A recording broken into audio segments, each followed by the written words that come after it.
22 heures sur Télé Djibouti. Merci à vous de nous rejoindre pour cette nouvelle édition. Voici les principaux titres.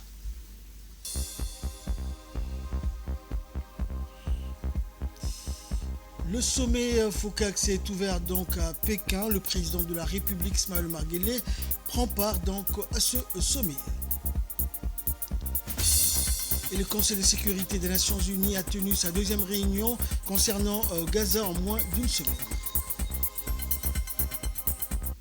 Bonsoir à tous. Le président de la République, président de l'exercice de l'IGAD, Ismaël Omar Guelleh, a pris part ce matin aux côtés de plus d'une vingtaine de dirigeants africains au 9e sommet du Forum de coopération Chine-Afrique qui s'est tenu à Pékin en Chine. À son arrivée au palais de Chine, le président de la République a été accueilli chaleureusement par son homologue chinois, le président chinois Xi Jinping.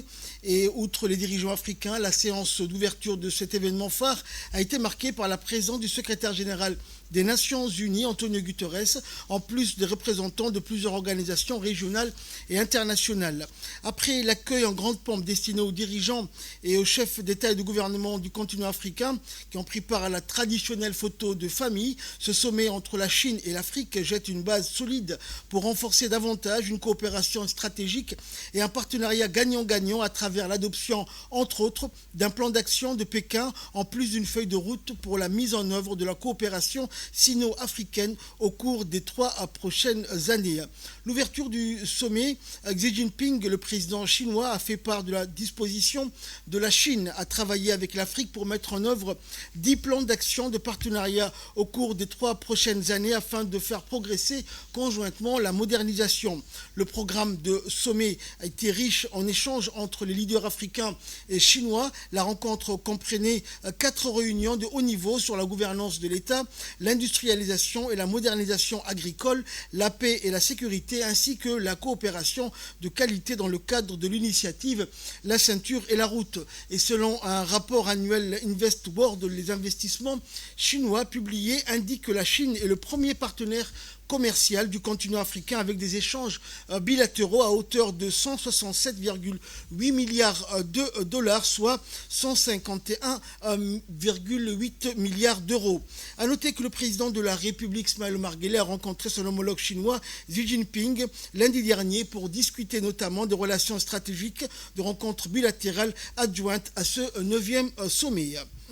Et en marge du sommet de coopération Chine-Afrique, le président de la République, président en exercice de l'IGAD, Ismaël Omar Guelleh, a pris part à une réunion de haut niveau sur la paix et la sécurité.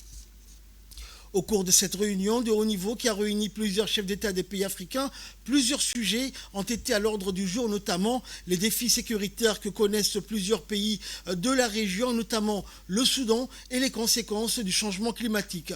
Outre le président de la République, le président du Congo, le président de la Somalie, le président du Mozambique ont pris part à cette réunion et le président Guelleh a mis en exergue les différents défis que les pays de la Corne de l'Afrique connaissent. Il a indiqué que les enjeux du conflit au Soudan demeuraient une menace pour la paix et la stabilité des pays de la région et que les initiatives et les efforts de l'IGAD, l'Union africaine ainsi que le processus de Jeddah restent au point mort.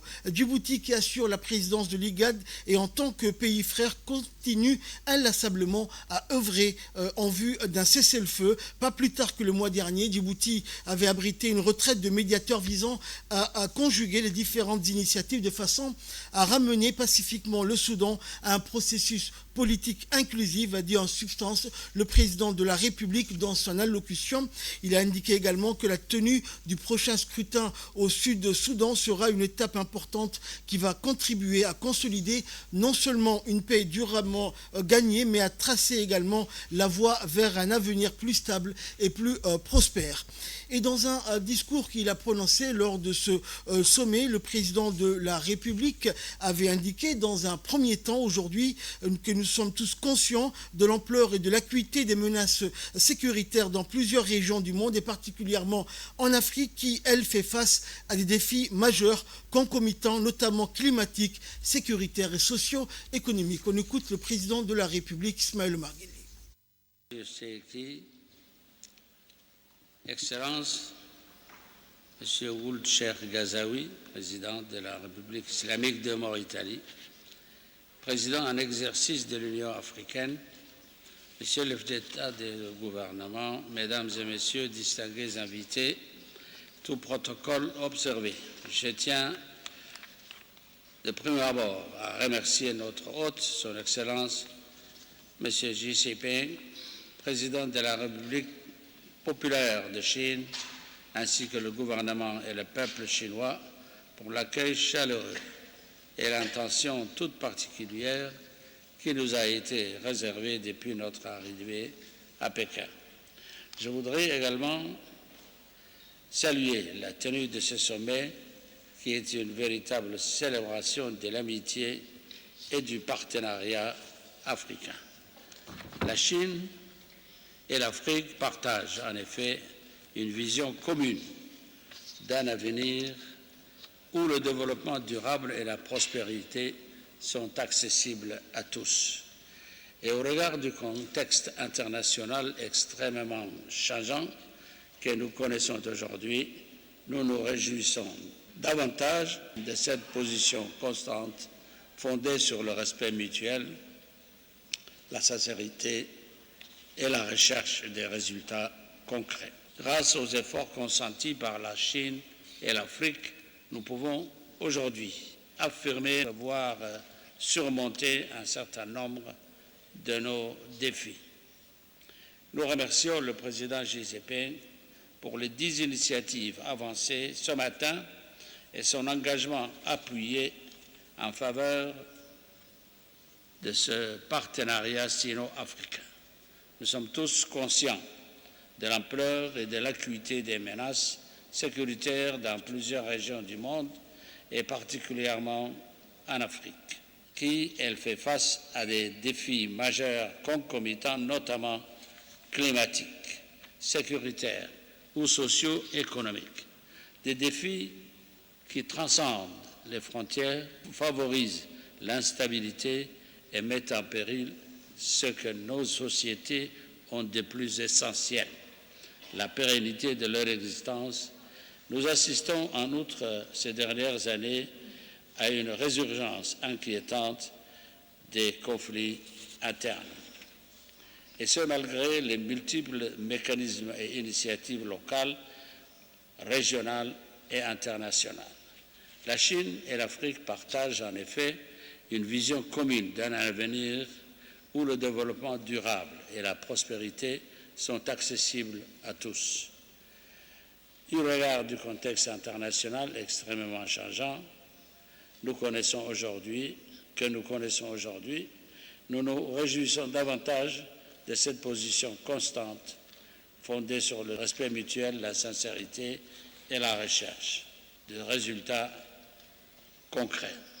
La donne bien réelle du terrorisme confère à ces conflits un caractère hybride qui contribue à compliquer la résolution pacifique des différends. La complexité de ces crises requiert par conséquent un système multilatéral robuste, capable de favoriser et de promouvoir la mutualisation de nos forces. Or, les fondements du multilatéralisme, jadis pierre angulaire du système sécuritaire collectif, semblent vaciller sous l'effet du retour au nationalisme et du déséquilibre des pouvoirs. Il est par conséquent impératif de replacer le multilatéralisme au cœur des priorités de la communauté régionale et internationale. Il est impératif de repenser ce concept afin de l'adapter au nouveau paradigme du monde présent et à venir. À cet égard, nous nous félicitons de l'initiative pour la sécurité mondiale avancée par le gouvernement chinois qui vise à promouvoir la paix et la sécurité collective ainsi que la résolution pacifique des différends par le dialogue et la consultation. Poursuivant son allocution et revenant sur la situation qui prévaut au Soudan, le chef de l'État a indiqué que ce conflit donc au Soudan, insensé, dure depuis plus d'1 an et la situation ne fait qu'empirer, amplifiant ainsi une situation humanitaire déjà catastrophique. Réécoutons le président Guelleh. Mesdames et Messieurs, Dernièrement, la région de l'IGAD est confrontée à des défis majeurs. Au premier rang se trouve la guerre fratricide, mais ô combien destructrice au Soudan. Les différentes initiatives engagées jusqu'à présent, que ce soit sous les auspices de l'IGAD, de l'Union africaine, le processus de Jeddah, les efforts des pays voisins restent au point mort. Djibouti assure la présidence de l'IGAD et, en tant que pays frère, continue inlassablement à œuvrer en vue d'un cessez-le-feu. Pas plus tard que le mois dernier, Djibouti a abrité une retraite des médiateurs visant à conjuguer les différentes initiatives de façon à ramener pacifiquement le Soudan à un processus politique inclusif. Ce conflit dure depuis plus d'un an et la situation ne fait qu'empirer, amplifiant ainsi une situation humanitaire déjà catastrophique. C'est pourquoi nous devons tous continuer nos efforts, car le dialogue doit prévaloir à la guerre et la destruction. Je pense également à la tension entre l'Éthiopie et la Somalie, tension qui sape la solidarité, la coopération et le progrès de notre région. Apaiser rapidement ce malentendu est à la fois un devoir de solidarité régionale, mais également un impératif de sécurité et de développement collectif. Je réitère ici notre solidarité agissante et je renouvelle mon appel pour une résolution pacifique et rapide de ces différends. De même, nous suivons avec beaucoup d'attention le prochain scrutin au Soudan du Sud. La tenue prochaine des élections est cruciale. C'est une étape importante qui contribuera à consolider non seulement une paix durement gagnée, mais à tracer également la voie vers un avenir plus stable et plus prospère. Mesdames et Messieurs les Présidents, nous sommes encouragés ces dernières années par les progrès significatifs réalisés en Somalie sur le front politique, sécuritaire et de développement. Le mois dernier, l'Union européenne a adopté une nouvelle mission d'appui et de sensibilisation de l'Union africaine en Somalie. Ces avancées ont été possibles grâce à un effort collectif, l'engagement des autorités somaliennes, le sacrifice des troupes de la MISOM et ensuite l'ATMIS, ainsi que la solidarité constante des Nations Unies et des partenaires internationaux ont été déterminantes.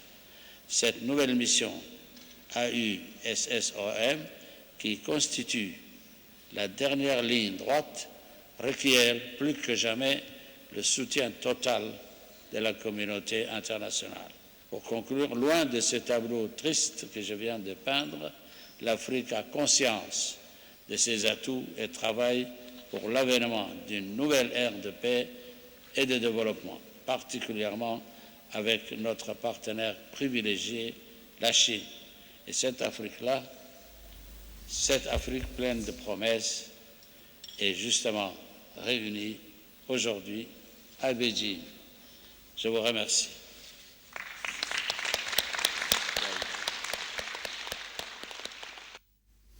Toujours en Chine, le président de la République, Ismaël Omar Guelleh, a rencontré le président du membre municipal du comité de Shanghai et membre du bureau politique du président chinois Zheng Jining. Cette rencontre entre le président de la République et M. Jining a servi d'emblée de cadre pour faire un inventaire général des opportunités d'investissement dans notre pays dans le domaine des coopérations, d'échanges entre Djibouti et Shanghai. Cet événement a été également l'occasion pour mettre en place des dispositions intégrées de Djibouti où les potentialités d'investissement s'ajoutent aux prestations logistiques de services d'infrastructures hautement modernes pour former des partenariats économiques réussis avec la ville de Shanghai. Les entretiens entre le chef de l'État et M. Jining ainsi que les hauts responsables de Shanghai ont été portés sur les orientations stratégiques générales du Forum économique Chine-Djibouti en vue d'un plus grand accroissement du niveau d'échange et de complémentarité commerciale et attractive des investissements entre notre pays et la ville de de Shanghai, il est important de souligner que la rencontre du président de la République avec la plus haute personnalité de Shanghai coïncide avec la tenue de la 9e édition du Forum de coopération Chine-Afrique qui s'est tenu aujourd'hui à Pékin. Dans le reste de l'actualité, le Premier ministre a reçu la visite d'adieu de l'ambassadrice de l'Union européenne à Djibouti auprès de l'IGAD, Sylvie Tabessé. Et le Premier ministre, chef du gouvernement par intérim, Abdelkader Kamel Mohamed, a reçu dans le salon d'honneur de la primature la visite d'adieu de l'ambassadrice de l'Union européenne à Djibouti au terme d'un séjour de 2 années dans notre pays. La chef de délégation, représentant de la Commission européenne, mentionne au cours de cet entretien l'accroissement des engagements, y compris dans la sécurité maritime par le biais d'un renforcement des capacités. Monsieur Christian Spodgirak, chef de délégation adjoint, sera chargé d'affaires.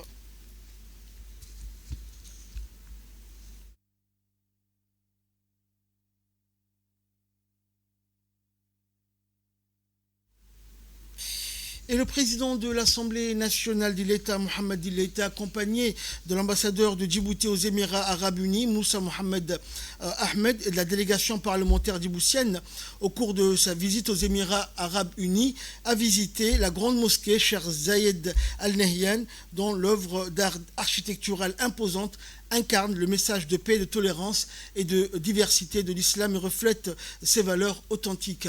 Le président de l'Assemblée nationale a pu visiter donc les différentes composantes de cette grande mosquée, allant donc de la grande salle de prière et de ses bureaux administratifs, et a reçu des explications sur le fonctionnement de cette infrastructure moderne. Et la deuxième visite du président d'Il-Eita et de la délégation qui l'accompagnait au centre du Croissant Rouge émirati a été aussi très marquante. Notons que le Croissant Rouge émirati est un organisme de secours et d'aide humanitaire à travers le monde entier. La République de Djibouti a bénéficié des projets de développement au cours des années passées et le président d'Il-Eita a remercié le directeur général de ce centre pour sa générosité et a formulé son souhait pour le renforcement de la coopération.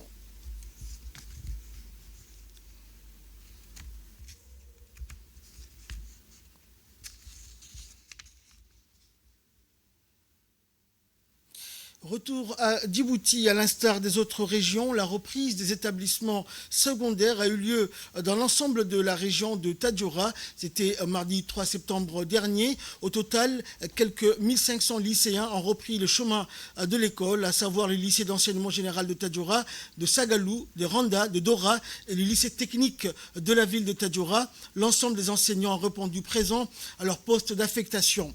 À cet effet, les autorités locales, comme le préfet adjoint Habib Gilani, le vice-président du conseil régional Abdelkader Omar et les autorités civiles, la gendarmerie, la police et les responsables des services déconcentrés ont honoré de leur présence ce premier jour de la rentrée scolaire 2024-2025. En cette occasion, l'inspecteur régional de l'éducation à Tadjoura, Ahmed Hamadou Ibrahim, remercie l'ensemble des personnalités et entités ayant donné une main forte aux préparatifs de cette rentrée scolaire, en particulier la préfecture et le conseil régional de la région de Tadjoura.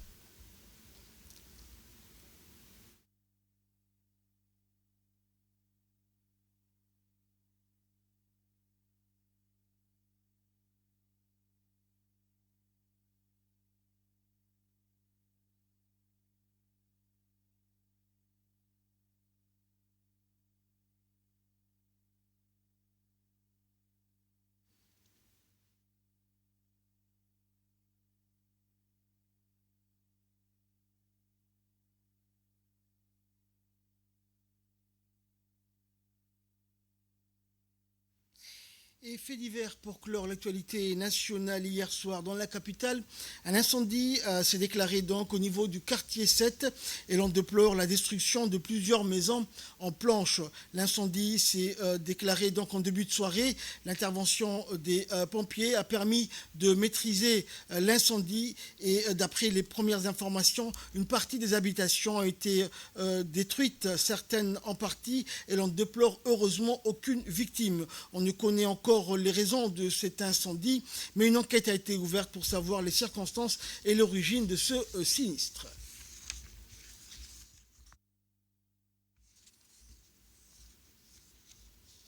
En nouvelles du monde, à présent, le Conseil de sécurité des Nations Unies a tenu sa deuxième réunion d'urgence concernant Gaza en moins d'une semaine. Israël s'est concentré sur les 6 captifs retrouvés morts, tandis que l'Algérie a fait part de ses inquiétudes concernant les violations des droits de l'homme en Cisjordanie. Les membres du Conseil ont exprimé leur frustration face au refus d'Israël d'accepter le cessez-le-feu décrit dans la résolution 2735 qui appelait à la libération des captifs et au retrait israélien de Gaza.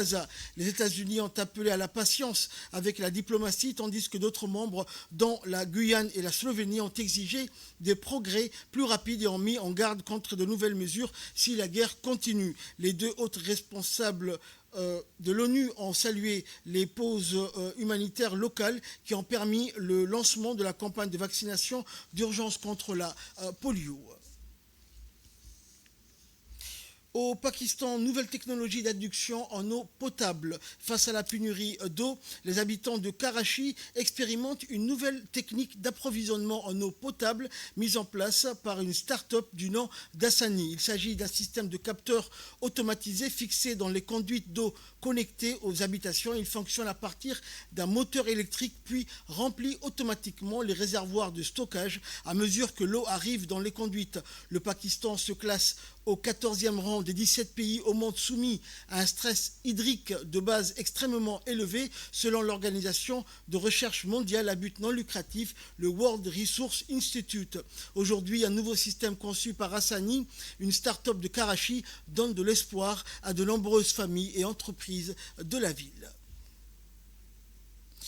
Et enfin, le monde produit 57 millions de tonnes de déchets plastiques par an.